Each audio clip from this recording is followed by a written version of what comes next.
no ar o Jornal da Câmara. A partir de agora, você confere as principais notícias do Poder Legislativo de Parnamirim.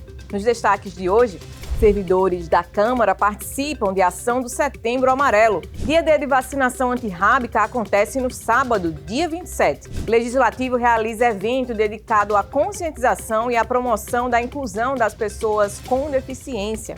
Você vai ver também uma entrevista com o psicólogo do CREAS, Gessé Neto. Nós vamos conversar sobre saúde mental. Agora, no Jornal da Câmara.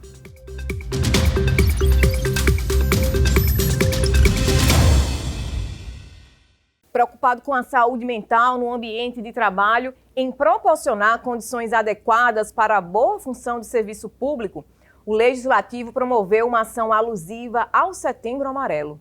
A Câmara de Parnamirim realizou na quinta-feira, 25 de setembro, um evento especial em alusão ao Setembro Amarelo, mês dedicado à prevenção do suicídio. A palestra do psiquiatra Marco Túlio destacou a importância da valorização da vida. Durante o ano, algumas situações específicas voltadas para a saúde merecem atenção, né? E aí, assim como o Outubro Rosa para o câncer de mama, a parte de saúde mental é voltado para o Setembro Amarelo, que tem como foco principal o ápice da doença mental, que seria o suicídio. E aí nós estamos cada vez mais, esses acometimentos de saúde mental têm aumentado na população de forma geral, e é muito importante que a gente fale sobre isso, fale sobre o suicídio, para que não chegue a acontecer isso, a tentativa, e a gente consiga evitar e reduzir esses números que vêm aumentando no decorrer do tempo. A programação contou também com um momento de ginástica laboral. Essa pequena pausa, ela traz benefícios para os servidores ter uma maior produtividade durante o trabalho. Trabalho esse que acaba sendo bastante exaustivo por carga horária essa que fica numa mesma postura por muito tempo. E esses exercícios, eles aliviam essas dores. Servidores de todos os setores participaram da programação que aconteceu durante toda a manhã. Eu achei uma experiência muito interessante. Eu acho que realmente é necessário esse tipo de atividade, né, uma ginástica laboral, porque ajuda a gente ter um melhor condicionamento, vamos dizer assim, né? A gente passa muito tempo sentado,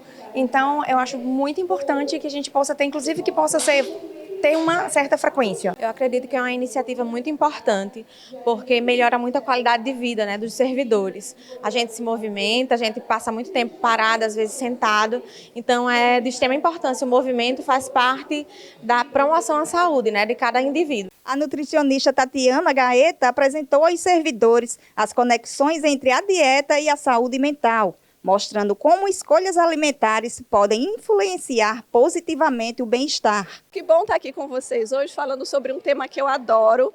Então a gente está aqui para comemorar o Setembro Amarelo e eu venho falar com os servidores aqui hoje sobre um assunto que eu acho muito interessante e muitas pessoas não têm esse conhecimento, que a nossa alimentação influencia muito no nosso bem-estar, influencia no nosso humor, influencia na calma ou no estresse. E também a gente tem a via oposta, que o que a gente sente, o que a gente pensa, também influencia nas nossas escolhas alimentares. Então, temos alimentos que podem ajudar, beneficiar o nosso sistema de calma, de relaxamento, de humor, de bem-estar. E fazendo as escolhas corretas, a gente consegue ter uma mente funcionando melhor, com mais memória, com uma cognição melhor. Vereadores reforçaram o compromisso do Poder Legislativo com a qualidade de vida dos servidores. É um momento muito oportuno discutir um dos grandes males do século, que é a saúde mental, a questão psicológica mesmo das pessoas. Muito importante um momento na Câmara Municipal hoje, a gente fazendo alusão ao Setembro Amarelo, mas conversando sobre um tema que é importante e um tema muito sério, que é a prevenção do suicídio e das doenças psicológicas. É muito importante no setembro, que é alusivo à saúde mental, que se tem essas ações, que as pessoas conversem, procurem cuidados médicos realmente, para que assim não cometam suicídios, não tirem sua vida, porque a vida é muito importante. A principal forma de transmissão da raiva é o contato com a saliva de animais infectados, sendo a mordida o meio mais comum de contágio. No entanto, a infecção também pode ocorrer por meio de arranhões. A vacina é a única forma eficaz de proteção contra a raiva, que não tem cura. Por isso, campanhas de imunização são fundamentais para proteger a população e os animais. No próximo sábado, 27 de setembro, vai acontecer em Parnamirim o Dia D de vacinação antirrábica, das 8 da manhã às 2 da tarde. Equipes de vigilância e zoonoses estarão distribuídos em todos os bairros do município para garantir a imunização de cães e gatos. A ação reforça o compromisso com a saúde pública e o bem-estar das famílias e de seus animais de estimação. Ao todo, serão disponibilizados 20 pontos de vacinação. Para conferir o local mais próximo da sua residência, acesse o site parnamirim.rn.gov.br. Para mais informações, acesse também o Instagram Prefeitura_Parnamirim. O Dia Nacional de Luta da Pessoa com Deficiência é celebrado em 21 de setembro. Em alusão ao Setembro Verde, uma solenidade será realizada na Câmara. A Câmara Municipal vai realizar na próxima segunda-feira, dia 29, às 6 horas da noite, uma sessão solene em homenagem ao Setembro Verde, mês dedicado à conscientização e à inclusão das pessoas com deficiência. A iniciativa é da vereadora Rafaela Dinilda, que busca chamar a atenção da sociedade para a importância da acessibilidade, respeito às diferenças e a garantia dos direitos da pessoa com deficiência. O evento vai ser transmitido ao vivo pela TV Câmara. Esta edição do Jornal da Câmara vai ser encerrada com uma entrevista com o psicólogo do CREAS, Gessé Neto. Nós vamos conversar sobre o Setembro Amarelo, campanha de prevenção ao suicídio, sobre saúde mental. Gessé, seja bem-vindo ao nosso programa. Olá, Priscila. Muito obrigado. Eu acredito que é muito importante a gente falar sobre esse tema, né? Algo bem relevante hoje em dia, e abordar essa campanha é também ajudar a população a buscar apoio. Então, é uma satisfação imensa estar aqui com vocês. Exatamente isso. Vamos tentar nesse programa levar um pouquinho de conforto, ajuda para quem precisa, né? Nem que seja uma ajuda inicial. Então, vamos começar falando o que é a saúde mental? Como é que a gente faz para se cuidar? Então, a saúde mental, ela, muito diferente do que algumas pessoas acreditam, ela não se distancia da saúde física, né? Na verdade, para a gente estar bem, a gente tem que estar bem por completo. Então, é o equilíbrio das nossas emoções, é a maneira como a gente reage ao nosso dia a dia, as pressões, né, que a gente acaba enfrentando. Então, toda essa forma, esse jogo de cintura, como a gente fala, é saúde mental, é a gente saber realmente equilibrar cada uma das coisas que a gente vivencia no nosso cotidiano, trabalho, as atividades de casa e todos os contextos que a gente participa. Como é que a gente pode se cuidar, nem que seja um pouquinho ali? Isso é bem importante a gente pensar, porque o cuidado em saúde mental, ele é fundamental.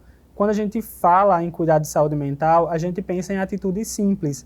As pessoas pensam, na maioria das vezes, que a gente precisa de investimentos caros para cuidar da saúde, e algumas vezes não. Tem coisas que são acessíveis, como a prática de uma atividade física é fundamental para a nossa saúde. Nem que seja uma caminhada. Sim, uma caminhada, você sair contemplando as árvores da sua rua, um parque, né? A gente tem um parque belíssimo aqui na nossa cidade, nós temos áreas verdes que são fantásticas. Então, assim, atividades simples ajudam a trazer um impacto muito positivo na nossa saúde mental. A alimentação balanceada também é saúde mental, né? O nosso sono. Então, a gente cuidando desses três pilares, alimentação, o sono e uma prática de atividade física, a gente já vai ter uma melhora na nossa saúde mental bem relevante. Alguns dos principais problemas, né, hoje em dia, que a gente tem visto muito se falar, é a questão da ansiedade e depressão, com números cada vez mais expressivos. Como é que a gente faz, então? Quais são os sinais e sintomas que essas pessoas que estão ali mais ansiosas, que essas pessoas que estão no início de uma depressão, existem sinais claros que a gente possa identificar nessas pessoas? Sim. Hoje o Brasil, ele infelizmente é destaque, né, no número de diagnósticos de ansiedade e depressão. Isso é bem triste, mas traz para a gente também essa necessidade de poder abordar essa temática e perceber que sim, existem alguns sinais, às vezes bem sutis, mas que podem ser perceptíveis. A gente perceber na gente como também perceber no outro, né, que é fundamental também. Uma mudança no padrão de humor, a pessoa passa a ficar mais isolada, a interagir menos. Mudanças também no padrão de apetite, a pessoa de repente passou a comer mais ou realmente não se alimentar ou se alimentar muito pouco. Também são sinais que a gente precisa estar atento. Além disso, tem outras questões como também vai estar associado a essa questão da alimentação, é o ganho repentino de peso ou a perda repentina de peso. também é um indicativo que a gente precisa estar atento. Irritabilidade também é um sinal, né? Então, assim, são pequenos sinais de alerta que o nosso corpo ele está transmitindo para dizer, eu estou precisando de ajuda, né? E às vezes a gente não percebe e é fundamental que a gente possa, de fato, também perceber em quem está no nosso redor, esses pequenos sinais. Além da ansiedade e depressão, existe a questão do suicídio, né, que é um problema grave de saúde pública. De acordo com dados do Ministério da Saúde de 2021, no Brasil, nós temos 15.507 casos por ano, né, o que representa uma média de 42 suicídios por dia. Como é que a gente faz para prevenir o suicídio? Isso realmente é bem preocupante, né? Tanto a nível de Brasil, que é o nosso país, né? Mas diz que a cada 40 segundos uma pessoa decide, né, infelizmente, cometer o suicídio. Então, é algo de saúde pública mesmo. É uma necessidade da gente perceber que existem pequenas nuances que a gente pode estar ajudando, né, as outras pessoas. Porque quem decide, por fim, a sua vida, ela não quer acabar com sua vida, ela quer realmente terminar aquele sofrimento, não sofrer mais. E aí ela não consegue. Eu costumo associar o sofrimento ao estar numa ilha. Quando a gente está numa ilha, a gente olha ao redor e só vê água, né? Quando a gente está sofrendo, a gente não consegue ver outra coisa a não ser o sofrimento. E a gente não percebe que o sofrimento ele tem um caráter temporal, né? Ele tem o início, tem o durante e tem o fim. Então é muito importante que a gente possa também falar disso, né? Mostrar para as pessoas que existe vida além do sofrimento, que existem possibilidades e a gente ser fonte de apoio é muito importante nesse processo. Tem uma frase linda que eu gosto muito, que diz: todo sofrimento tem hora certa para acabar, né? Então a gente espera que as pessoas tenham essa frase em mente para quando tiver um momento de dificuldade realmente saber que aquilo vai passar, não é para sempre.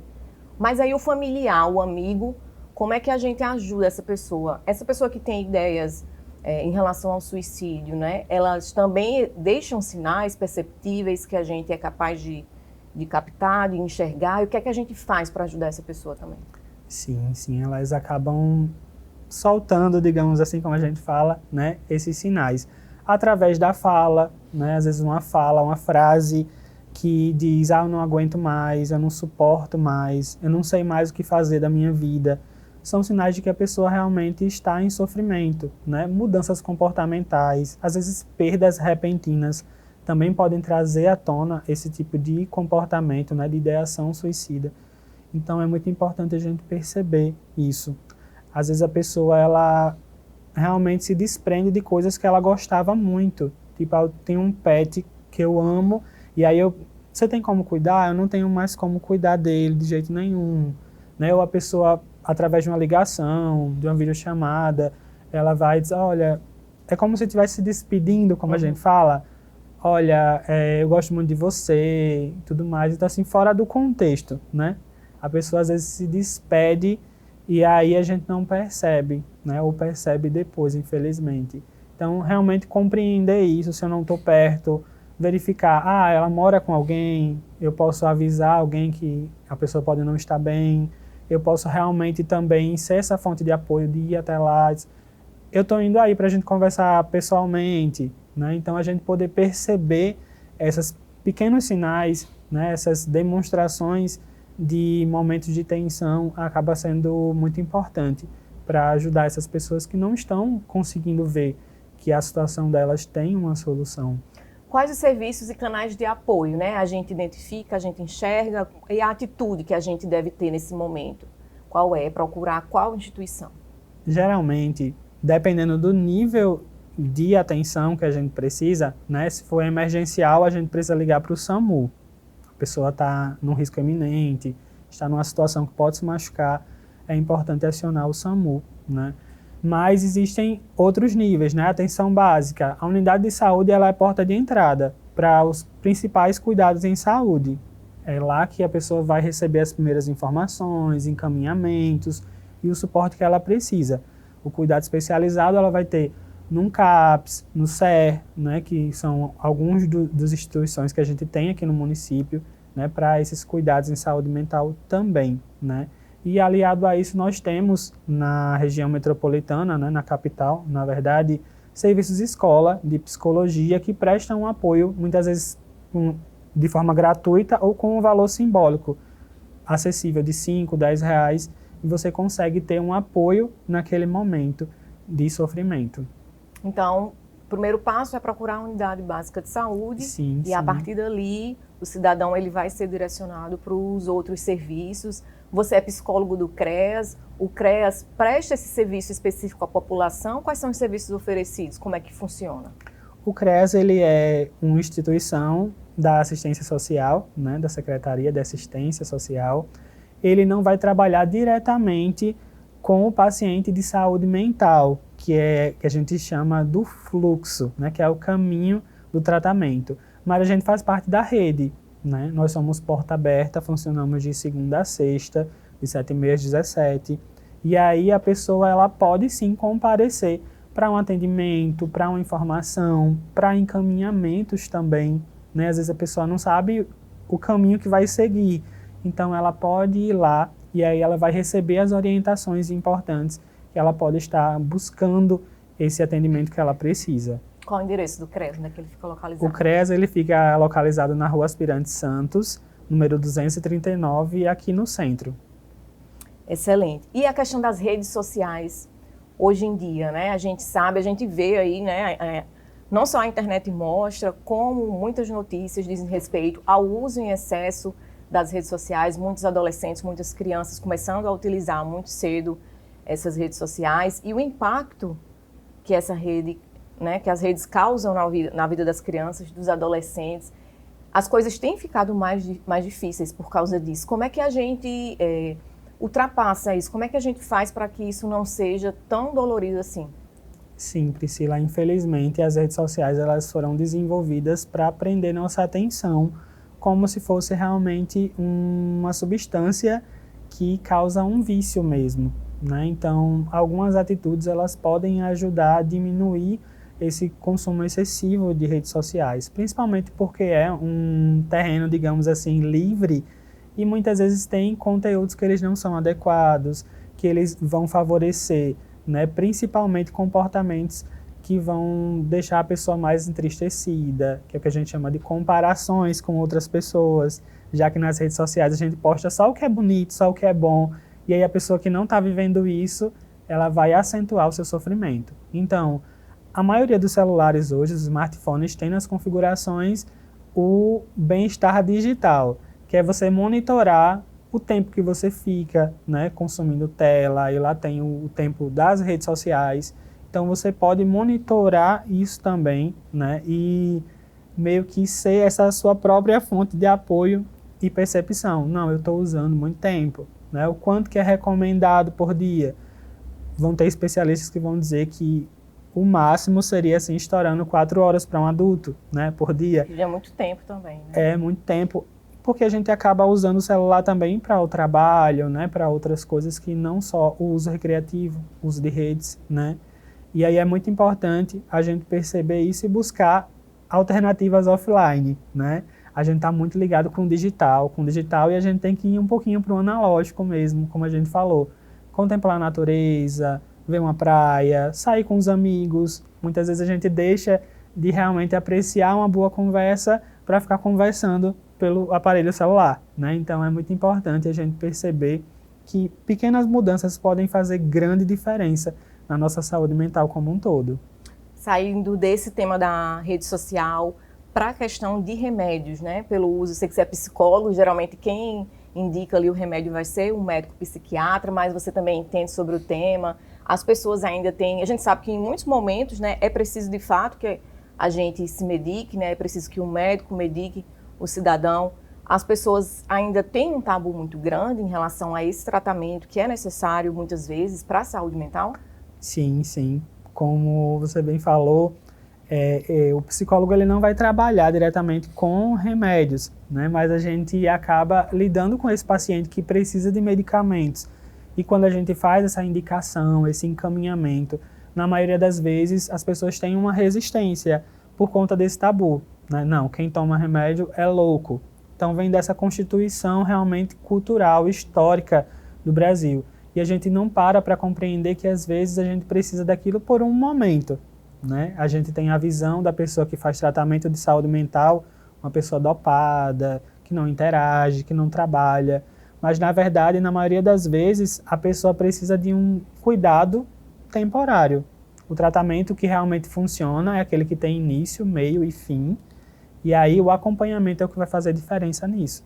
O acompanhamento com o psicólogo, com o psiquiatra, para que realmente essa pessoa tenha um tratamento adequado e não precise ficar usando esses medicamentos por longo prazo.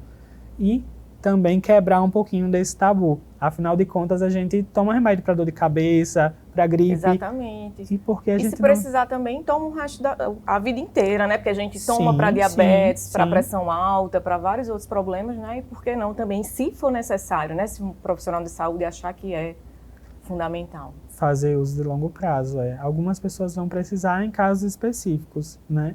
E aí é muito importante essa sua colocação, porque vem trazer à tona essa questão de que a nossa saúde ela está vinculada mesmo.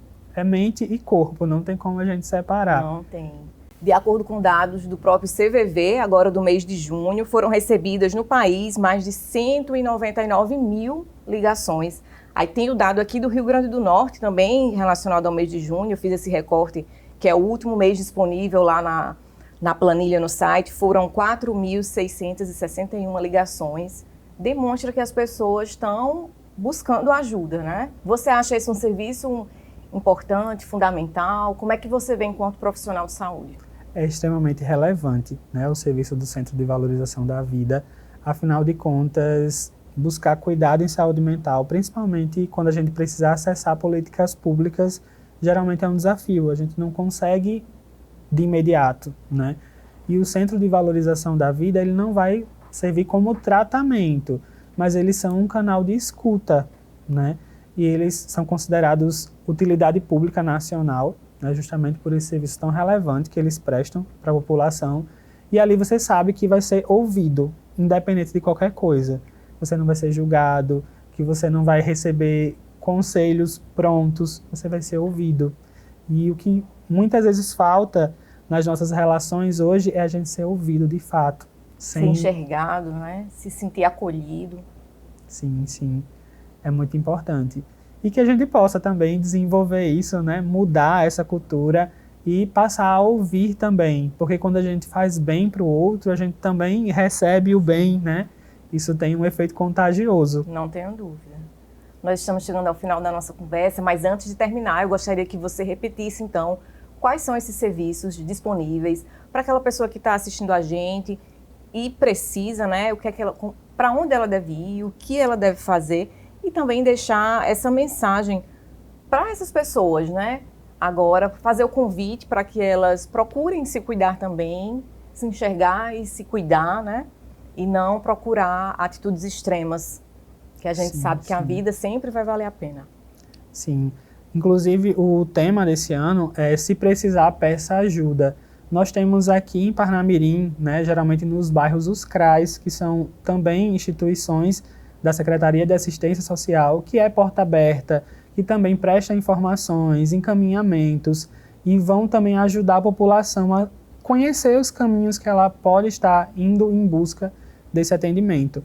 Nós temos as unidades básicas de saúde, que também são esse canal de entrada para os serviços de saúde, para o acompanhamento em si, para atendimento médico, acompanhamento também da equipe de enfermagem e compreender se o cuidado que a pessoa precisa realmente é de saúde mental. Às vezes o sofrimento físico, ele pode desencadear sintomas mentais e a pessoa não percebe que está sofrendo por conta de alguma questão física, né?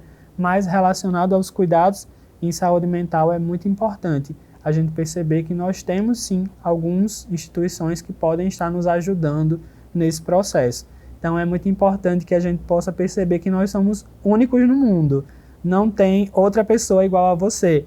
E aí é fundamental que você precisa cuidar de você e saber que, independente da situação, o sofrimento, a dificuldade, ela vai realmente passar. Excelente, Gessé. Muito obrigada, uma satisfação Nada. tê-lo aqui com a gente no nosso programa para falar de um tema tão importante, a campanha agora do Setembro Amarelo, mas a gente sabe que são realizadas ações, diversas ações o ano inteiro nessas unidades de saúde. Sim, sim. Eles fazem realmente o acompanhamento integral dos pacientes, né? Com campanhas que muitas vezes são diferentes, mas que também abordam a saúde mental, né? Afinal de contas, como a gente comentou antes, está tudo muito ligado, né? Obrigado pelo convite. A gente que te agradece. Obrigada a você também pela companhia. Esta edição do Jornal da Câmara fica por aqui. Reveja esta entrevista e todas as matérias do nosso jornal no YouTube e também no site câmaraparnamirim.rn.gov.br.